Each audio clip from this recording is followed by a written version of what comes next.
धन्यवाद अध्यक्ष महोदया, आपने मुझे बोलने का मौका दिया। मैं अपनी पार्टी की भी आभारी हूँ for this opportunity. Madam, supplementary demand for grants is a constitutional pre-arrangement, and I agree that it should definitely not be objected. But it also raises the question as to why does the government need further allocation when it has not been able to spend what it already has. In financial year 24, government's final consumption expenditure was 14%, but it decreased to 4.4% in financial year 25 second quarter. This means that the government has spent much less this year as compared to last year. In the first quarter of 24-25, government spending was 4.15 lakh crore, and many cited model code of conduct a reason for spending less. But in the second quarter, it further decreased to 4.1 lakh crore. Madam, to my simple understanding, this grant is being demanded from the exchequer, but this is the money which is collected from the people, and it is meant to be spent for the people. Since Professor Shougata Rai has already spoken about the technical aspect, today I choose to speak on what this government has delivered to the people of this country, the utilization of resources and departments it's seeking additional grants for, and also its complex relationship with the state of West Bengal. Sir, इनके bulldozer के चलते madam Bharat के लोग सवाल पूछना भूल गए, और भारत की जनता आजकल इतनी भूखी है कि खाने को धोखा भी खा लेती है। मैडम, भारत में एक मिडिल क्लास जो एक साल पहले एक वेजिटेरियन थाली 100 रुपये में खाता था, आज वही वेजिटेरियन थाली 152 रुपये की हो गई। टमाटर की कीमत 247% बढ़ गई, आलू की कीमत 180%, लहसुन 128% और तेल, नमक, आटा, मैदा 18%। पहले आम आदमी पॉकेट में पैसा लेके बाजार जाता था और थैली भरकर सामान लाता था, लेकिन अमृतकाल में आदमी थैली भरकर पैसा लेके जाता है और पॉकेट में आलू, टमाटर, प्याज लेके घर वापस आता है। सर, माननीय वित्त मंत्री ने पहले कहा था कि बहुत हो गई महंगाई की मार, अब की बार मोदी सरकार, और आज उनके विचार में inflation is an international problem, महंगाई एक अंतर्राष्ट्रीय समस्या है। तो विश्व गुरु, विश्व बंधु इस अंतर्राष्ट्रीय समस्या का समाधान क्यों नहीं कर पा रहे हैं? Ma'am, 74% of Indians are unable to afford a healthy diet. The household savings have plunged to a 50-year low. Around 48% of the households in this country are facing a financial crisis क्योंकि उनका खर्चा उनकी कमाई से ज़्यादा है. The economic inequality in India is a 100-year high. The country's GDP growth rate for the second quarter 24-25 decreased to 5.4%, which is the lowest in 2 years. The government's total debt has reached a staggering 176 lakh crore, and the total debt is expected to soar up to 185 lakh crore by the end of the financial year.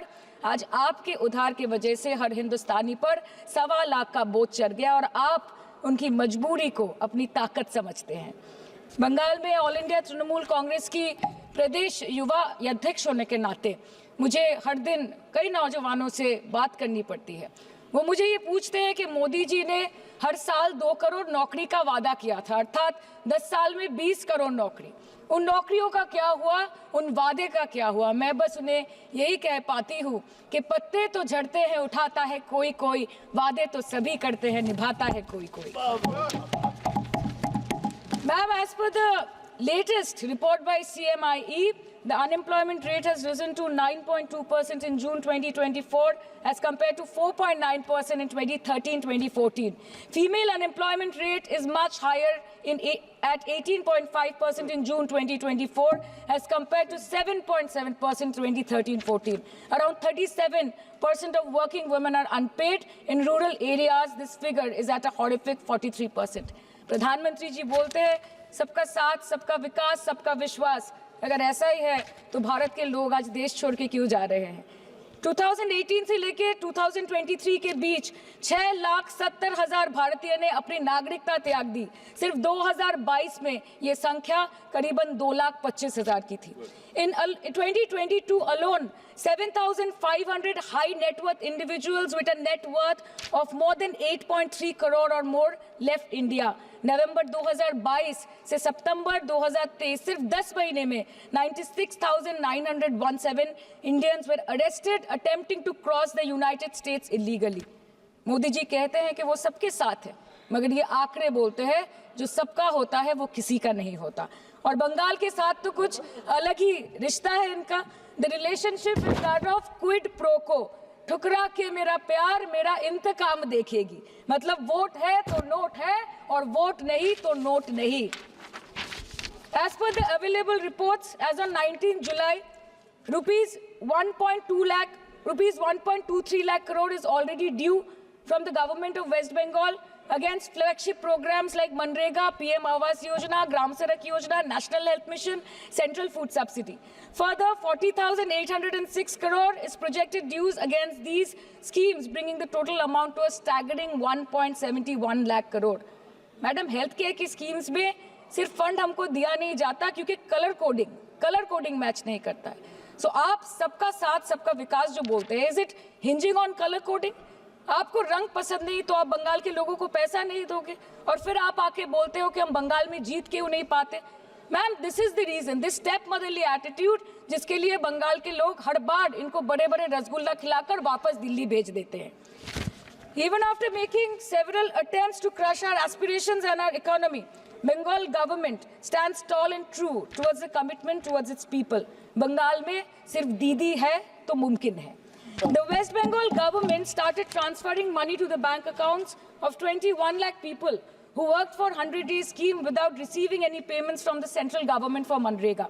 Even before Ayushman Bharat, in Bengal, Shastra Shati, a cashless scheme was launched, providing treatment cost up to 5 lakh for per person belonging to any strata of the society. आज कलकत्ता के किसी आलिशान private hospital में जहाँ पे एक अमीर आदमी की चिकित्सा होती है, वही बगल वाले बेड में एक गरीब मजदूर, एक गरीब किसान की भी ट्रीटमेंट होती है। यही है ममता बनर्जी का विकास। और आपके अमृत काल में the cost of medical treatment has been doubled in the last 5 years। आप फार्मास्यूटिकल्स के सर आरजीकर पे बात ना बोले, आपकी सीबीआई पे अभी तक कुछ बोल नहीं पाए। हम लोगों ने जो, हमारी पुलिस ने जो बोला था, they are still sticking to that. So उसके बारे में मत बात करें, ठीक है? आप उत्तर प्रदेश के बारे में बात करें ना sir. Sir, medical inflation is at 14%। Regularly लिए जाने वाले दवाइयों की कीमत 50% बढ़ गई। आप सिविल एविएशन के लिए ग्रांट्स मांग रहे हैं। एक डोमेस्टिक फ्लाइट, उसकी राउंड ट्रिप की टिकट 20 से 30 हजार में बिक रही है। आम आदमी आज हवाई चप्पल पहन के हवाई जहाज नहीं चल रहा, आम आदमी हवाई चप्पल बेच के हवाई जहाज चल रहा है। You are demanding funds for education but conveniently ignoring the fact that 11 lakh children have dropped out of school according to your own data. आज भारत में सिर्फ 47.51% स्कूलों के पास कंप्यूटर की फैसिलिटीज है और उसमें 33% के पास internet connection. In law and justice, you are not been able to provide legal aid to more than 1% of the eligible population. In public enterprises, 5.1 lakh public sector jobs have disappeared in the last 10 years. Railway में करीबन 2.5 lakh post बाकी हैं और उसमें से vacancy है in critical safety categories. नए भारत में आजकल ट्रेन पटरी के ऊपर कम और पटरी के बाहर ज्यादा चलती है।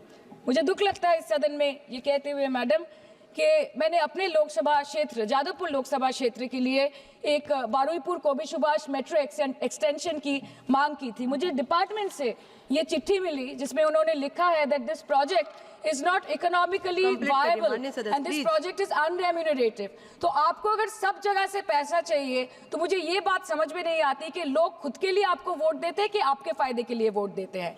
मैं आपको इतना ही बोलना चाहती हूँ, दिस वाज द रीजन, अपने प्रॉफिट के लिए आज इन्होंने सीनियर सिटीजन का कंसेशन भी बंद कर दिया और सीना ठोक के ये बोलते हैं कि 2022-23 अर्थ वर्ष में हमने 15 करोड़ वरिष्ठ नागरिक से 2242 करोड़ कमाए। धन्यवाद माननीय सदस्य। मैं 2 बात और बोल के खत्म कर दूंगी कि लोकसभा पे खर्च करके क्या फायदा मैडम, जब यहाँ पे विपक्ष को बोलने का अधिकार ही ना हो। लोकसभा के लिए भी तो ग्रांट मांगा है ना मैम। और अभी सर बोल रहे थे कि बेटी बचाओ बेटी पढ़ाओ, तो 10 साल पहले मोदी जी ने लॉन्च किया था, लेकिन उसके 80% पैसे सिर्फ पब्लिसिटी और मार्केटिंग और एडवर्टाइजमेंट में खर्च कर दिए। आपके उत्तर प्रदेश, मध्य प्रदेश, राजस्थान में ना बेटी को पढ़ा पा रहे और ना बेटी को बचा पा रहे। बंगाल आए और देखिए कि ममता बनर्जी ने विधानसभा में अपराजिता एक्ट में बिल पास किया है, कन्याश्री किया है।